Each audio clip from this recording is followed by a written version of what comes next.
আসসালামু আলাইকুম, আমি রনি। আজ নতুন একটি ভিডিও নিয়ে আপনাদের সামনে উপস্থিত হয়েছি। বাচ্চারা অনেক দিন ধরে নদীতে ভ্রমণ করার জন্য ইচ্ছা প্রকাশ করেছিল, তাই বাচ্চাদের সেই ইচ্ছাটাকে আমি পূরণ করার চেষ্টা করেছি। এক সময়ের খরস্রোতা প্রমত্তা নদী বুড়িগঙ্গা, কালের স্রোতে আজ এই বুড়িগঙ্গা সেই বুড়িগঙ্গা নেই। আজকের এই বুড়িগঙ্গা নদী অনেকটাই স্রোতহীন। আমি আপনাদের সাথে ঘুরতে ঘুরতে এই বুড়িগঙ্গা নদী নিয়ে বুড়িগঙ্গা নদীর কিছু ইতিহাস এবং ঐতিহ্য নিয়ে আপনাদের সাথে আলোচনা করব। বুড়িগঙ্গা এই নদীটির পূর্ব নাম ছিল দোলাই। বুড়িগঙ্গা নদী বাংলাদেশের উত্তর কেন্দ্রীয় অঞ্চলে ঢাকা ও নারায়ণগঞ্জ জেলার একটি নদী।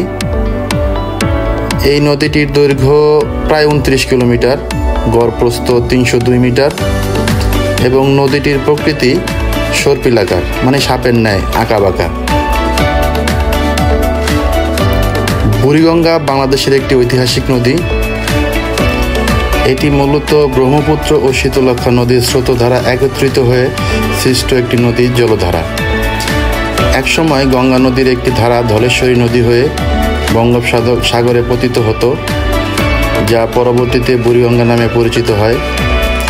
এই নদীর তীরেই ঢাকা শহর গড়ে উঠেছে এবং এই শহরকে কেন্দ্র করে ঢাকা শহরের ব্যবসা বাণিজ্য গড়ে উঠেছে।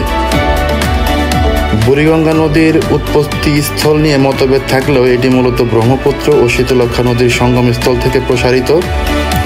কারো কারো মতে এটি একসময় গঙ্গা নদীর একটি শাখা ছিল। বুড়িগঙ্গা নদীর তীরে ঢাকা শহর গড়ে উঠেছে, যা মোগল আমলে বাংলার রাজধানী ছিল। এই নদীটি একসময় ব্যবসা বাণিজ্যের প্রধান কেন্দ্র ছিল এবং মুঘল সম্রাটরা এর জোয়ার ভাটার দৃশ্য দেখে মুগ্ধ হয়েছিল। বুড়িগঙ্গা নদীটি ঢাকা জেলার দক্ষিণ পশ্চিম পাশ দিয়ে বয়ে গেছে। এটি একটি সরু নদী এবং এর তীরে অনেক পুরাতন স্থাপনা ও জনবসতি রয়েছে। বুড়িগঙ্গা নদীটি ঢাকা জেলার দক্ষিণ পশ্চিম পাশ দিয়ে বয়ে গেছে। এটি একটি সরু নদী এবং এর তীরে অনেক পুরাতন স্থাপনা ও জনবসতি রয়েছে। সত্যি বলতে বর্তমানে বুড়িগঙ্গা নদীর দূষণের শিকার। শিল্প বর্জ্য, পয়ঃনিষ্কাশন এবং অন্যান্য কারণে নদীর পানি দূষিত হচ্ছে। এছাড়া নদীর নাব্যতা কমে যাওয়া এবং অবৈধ দখলও একটি বড় সমস্যা হয়ে দাঁড়িয়েছে। বুড়িগঙ্গা নদী বাংলাদেশের ইতিহাস, ঐতিহ্য ও সংস্কৃতির সাথে ওতপ্রোতভাবে জড়িত। এই নদীর তীরবর্তী অঞ্চলে গড়ে ওঠা জনপদ, সভ্যতা ও সংস্কৃতি আজও বিদ্যমান। দেখতে দেখতে অনেকটা সময় পার করে ফেললাম আমরা। আমার ছেলে রাইয়ান, ও কখনো নৌকায় উঠেনি। আমার মেয়েও উঠেছে, কিন্তু ঠিক এই ধরনের ভ্রমণও করেনি। আমার সহধর্মীও আমার সাথে ছিল। সে আনন্দ নিয়ে নৌকার গলই যেটাকে বলে একদম সামনের অঞ্চলে গিয়ে বসে পড়ল। সে অনেক এক্সাইটেড ছিল এই নৌ ভ্রমণে, অনেক মজা পেয়েছে সেও। সত্যি বলতে এই ধরনের আনন্দ ফ্যামিলিকে নিয়ে আমি কখনো যাই নাই। বাচ্চাদেরকে নদীর তীরবর্তী বিভিন্ন দৃশ্য এবং বিভিন্ন জিনিস সম্বন্ধে ওদেরকে আমি বলতেছিলাম। ওরা এক একটা প্রশ্ন করতেছিল আমাকে, বাবা এটা কি, ওটা কি।